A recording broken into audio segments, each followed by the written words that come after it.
Assalamualaikum warahmatullahi wabarakatuh. Salam sejahtera, salam bahagia untuk semuanya, semua mahasiswa. Selamat pagi, kita berjumpa lagi pada mata kuliah Pendidikan Kewarganegaraan sesuai edaran dari Universitas Pekalongan bahwa mulai tanggal 24 Maret sampai 27 Maret ya, pembelajaran diharapkan sistem online atau sistem daring. Untuk itu pada hari ini Rabu tanggal 24 ya, tanggal 24 Maret kita pembelajaran pendidikan kewarganegaraan mengikuti instruksi dari Universitas Pekalongan 24 sampai 27 pembelajarannya online. Baiklah saudara-saudara mahasiswa, kita akan membahas mengenai demokrasi Indonesia, saudara-saudara. Kemarin Pak Sis sudah menjelaskan tentang Pancasila sebagai sistem filsafat. Sekarang pokok bahasanya adalah demokrasi Indonesia. Menarik sekali saudara-saudara mahasiswa bicara dengan demokrasi. Karena demokrasi ini pengertiannya adalah peranan rakyat, melibatkan peranan rakyat. Jadi demokrasi menurut Kamus Besar Bahasa Indonesia, pengertiannya, demokrasi adalah bentuk atau sistem pemerintahan yang segenap rakyat turut serta memerintah dengan perantaraan wakilnya. Pemerintahan rakyat. Jadi menurut Kamus Besar Bahasa Indonesia, demokrasi adalah satu bentuk atau sistem pemerintahan yang segenap rakyat turut serta memerintah dengan perantaraan wakil-wakilnya. Juga bisa disebut pemerintahan rakyat menurut KBBI yang pertama. Yang kedua, gagasan atau pandangan hidup yang mengutamakan persamaan hak dan kewajiban serta perlakuan yang sama bagi semua atau seluruh warga negara. Itu menurut Kamus Besar Bahasa Indonesia. Lalu menurut Kailan, ya, Profesor Dr. Kailan, secara etimologis istilah demokrasi berasal dari bahasa Yunani, saudara-saudara. Demos artinya rakyat dan kratos atau kratin berarti kekuasaan. Nah, konsep dasar demokrasi berarti rakyat berkuasa. Demokrasi dapat diartikan pemerintahan dari rakyat, oleh rakyat, dan untuk rakyat. Ini menurut Profesor Dr. Kailan.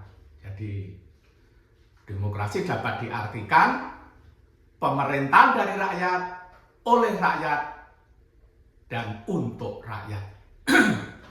Jadi saudara-saudara, menurut Profesor Dr. Kailan, negara demokrasi adalah negara yang diselenggarakan berdasarkan kehendak dan kemauan rakyat. Atau jika ditinjau dari sudut organisasinya, berarti suatu pengorganisasian, ya, suatu pengorganisasian negara yang dilakukan oleh rakyat sendiri atau atas persetujuan rakyat karena kedaulatan berada di tangan rakyat. Dengan demikian, demokrasi adalah mementingkan atau mengutamakan kehendak rakyat, saudara-saudara. Pendapat selanjutnya menurut Nur M.S. Bakri, ini dosen pendidikan kewarganegaraan UGM Yogyakarta. Demokrasi dapat dikatakan pemerintahan dari rakyat, oleh rakyat, dan untuk rakyat, yaitu adanya tuntutan atau dukungan dari rakyat sebagai masukan, kemudian tuntutan itu dipertimbangkan, dimusyawarahkan oleh rakyat yang duduk di legislatif sebagai proses konversi, dan hasilnya berupa kebijaksanaan atau aturan untuk rakyat sebagai keluaran. Hasil keluaran dapat mempengaruhi tuntutan baru apabila tuntutan tidak sesuai. Jadi kebijaksanaan, kebijakan tadi akan menjadi tuntutan baru jika tuntutan tidak sesuai. Ya, jadi tuntutan tidak sesuai. Jadi tidak sesuai menjadi tuntutan baru. Nah, secara gamblang bisa dicermati diagram sistem demokrasi menurut Nur M.S. Bakri sebagai berikut. Ada kolom pertama, yaitu kolom masukan. Itu Pak saya jelaskan. Kolom masukan itu tertulis tujuan dan dukungan dari rakyat. Kolom pertama. Namanya masukan ya. Nah, kolom kedua proses konversi, artinya masukan dari rakyat. Ya, tuntutan dari rakyat ini mengalami proses konversi, yaitu tuntutan dipertimbangkan oleh rakyat atau wakil-wakilnya yang ada di legislatif. Selanjutnya, proses konversi akan menjadi keputusan atau keluaran, output. Ada input, ada output. Inputnya tuntutan, outputnya dalam kolom keluaran berupa peraturan-peraturan untuk rakyat. Jadi diagram sistem demokrasi yang dibuat oleh Nur M.S. Bakri merupakan terdiri dari masukan dari rakyat. Masukan tersebut masuk, namanya proses konversi, tuntutan dipertimbangkan oleh rakyat atau wakil-wakilnya menjadi keluaran berupa peraturan-peraturan perundang-undangan untuk rakyat. Nah, ini terus terjadi umpan balik, saudara-saudara. Umpan balik. Kalau tuntutan menjadi konversi berupa masukan tadi, menurut diagramnya Nur M.S. Bakri ini, masukan berupa tuntutan, proses konversi artinya masukan diterima dan digodok oleh wakil-wakil rakyat, yaitu legislatif atau DPR.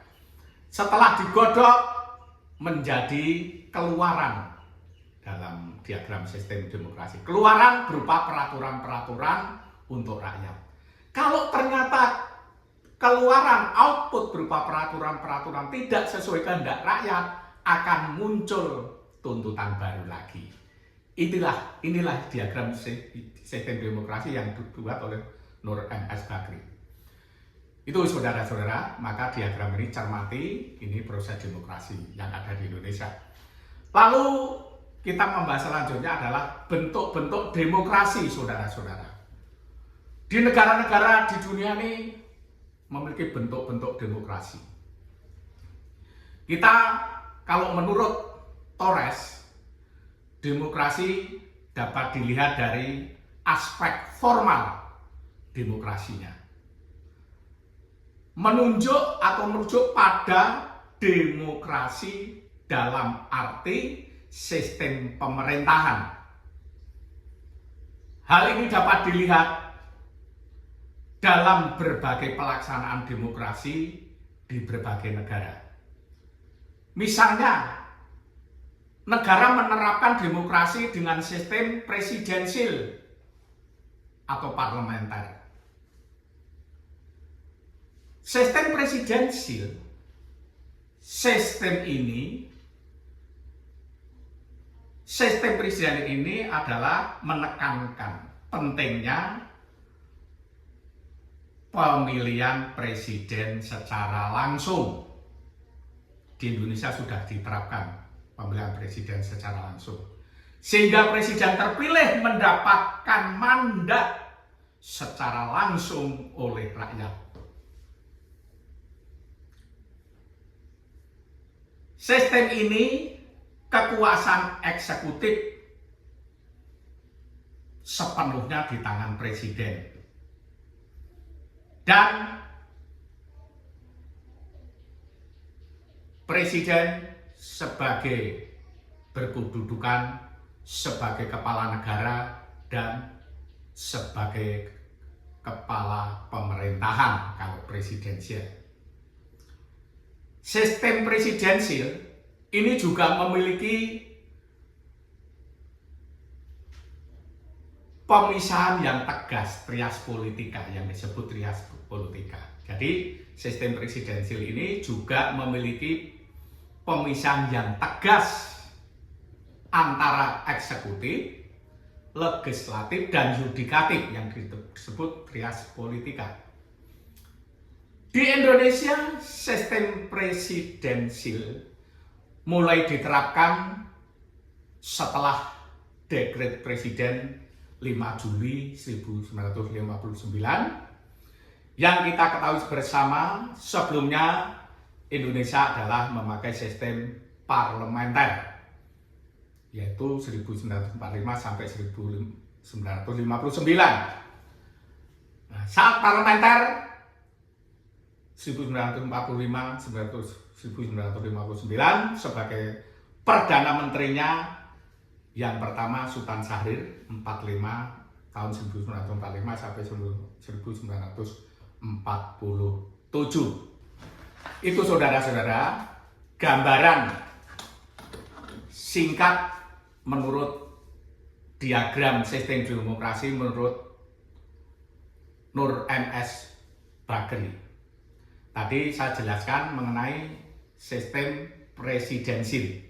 Sistem presidensil bahwa presiden dipilih langsung oleh rakyat.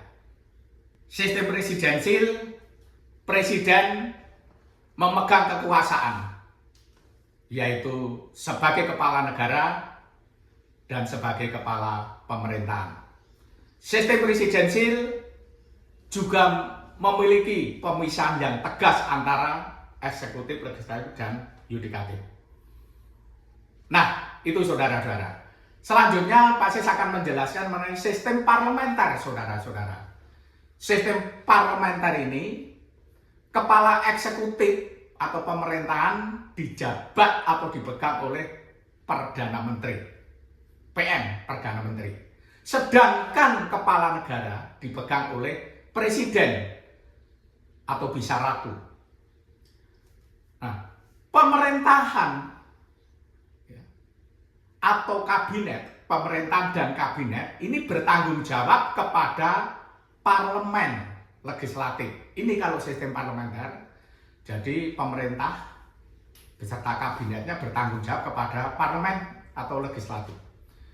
Nah, dalam parlementer ini, parlemen memegang kekuasaan terbesar dalam mengontrol pemerintah dan membuat kebijakan. Dalam parlementer, Perdana Menteri dan Kabinet diangkat oleh parlemen dan bertanggung jawab kepada parlemen. Nah, inilah saudara-saudara. Sekarang Pak Syed akan menjelaskan perkembangan demokrasi di Indonesia. Di Indonesia itu perkembangan demokrasinya pakai sistem pemerintahan pakai apa saja. Karena setelah merdeka, Indonesia sebelumnya tidak pakai presidensil.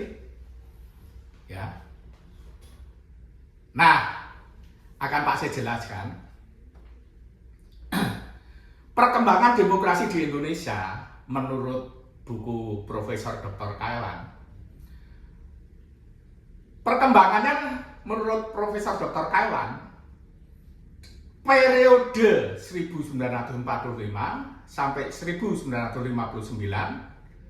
demokrasi yang dianut Indonesia adalah demokrasi parlementer yang menonjolkan peran parlemen dan partai-partai. Akibatnya apa? Akibatnya apa? Akibatnya kabinet dapat dijatuhkan sewaktu-waktu oleh parlemen dengan mosi tidak percaya. Inilah sistem parlemen atau sistem parlementer. Karena sistem parlementer kabinet pemerintah dipegang oleh kekuasaan tertinggi, dipegang oleh legislatif, ya. Kekuasaan tertinggi dipegang oleh legislatif atau parlemen. Dan parlemen betul-betul mempunyai kekuasaan yang besar. Maka di dalam masa periode demokrasi parlementer ini, kabinet sering jatuh bangun. Selanjutnya periode 1959 sampai 1966, masa demokrasi terpimpin yang disebut Orde Lama. Ini sebagai presidennya yaitu Bapak Soekarno. Nah, pada masa demokrasi terpimpin ini saudara-saudara, yang banyak hal menyimpang dari demokrasi konstitusional. Masa ini ditandai dengan dominasi presiden sangat besar, sangat tinggi, karena kekuasaan terpusat di tangan presiden. Nah, pada demokrasi terpimpin ini juga kekuasaan terpusat di tangan presiden. Kalau demokrasi parlementer, kekuasaan terbesar adalah parlemen. Periode selanjutnya periode 1966 sampai 1998, masa demokrasi Pancasila. Sebagai presidennya saat itu demokrasi Pancasila ada Bapak Soeharto. Dan periode ini disebut periode Orde Baru. Baru artinya demokrasinya demokrasi Pancasila, era Orde Baru. Ya, eranya Orde Baru karena memang saat itu Bapak Soeharto presidennya.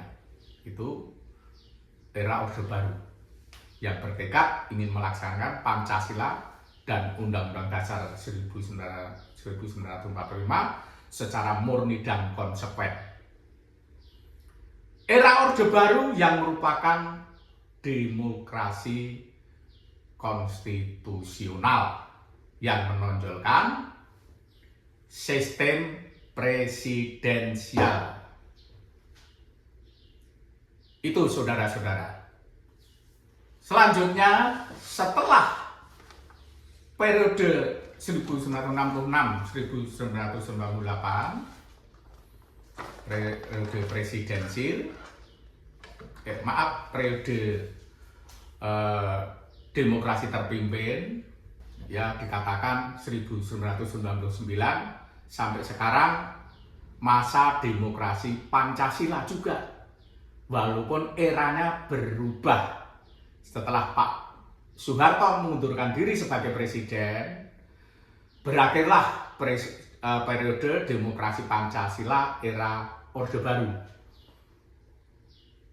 Nah, periode selanjutnya, periode 1999 sampai sekarang ini, yang disebut masa demokrasi Pancasila era reformasi, dengan berakar pada kekuatan multi partai, berusaha mengembalikan perimbangan kekuatan antar lembaga negara, antara eksekutif, legislatif, yudikatif, terjadi perimbangan trias politika, pembagian kekuasaan yang tegas antara eksekutif, legislatif, dan yudikatif. Nah, pada masa ini peran partai politik kembali menonjol, saudara-saudara. Pada demokrasi Pancasila era reformasi ini ternyata peran partai politik begitu besar juga, menonjol. Ya. Jadi, saudara-saudara, karena peran politik menonjol, sehingga terjadi kurang ada keseimbangan, menonjol antar partai, saling menyerang dan sebagainya. Nah, kita menyimak penjelasan tentang Bapak Mahfud MD dalam hal menyikapi tentang demokrasi. Bapak Mahfud MD mengatakan bahwa demokrasi harus diimbangi nomokrasi.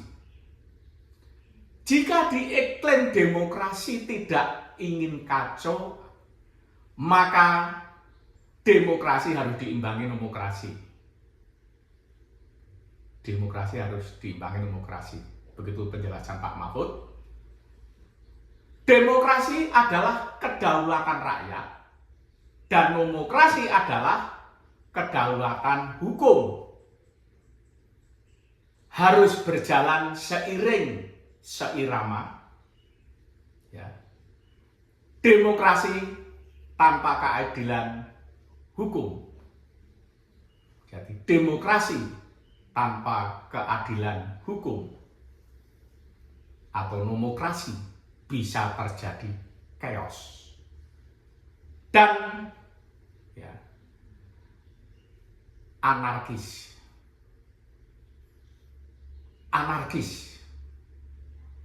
Dan kesewenang-wenangan. Sebaliknya, hukum tanpa demokrasi bisa sepihak oleh penguasa, para elitis. Maka demokrasi dan hukum harus seiring sejalan atau harus harmonis. Ini penjelasan Pak Mahfud MD bahwa demokrasi harus didampingi nomokrasi. Demokrasi adalah kedaulatan rakyat, nomokrasi adalah kedaulatan hukum.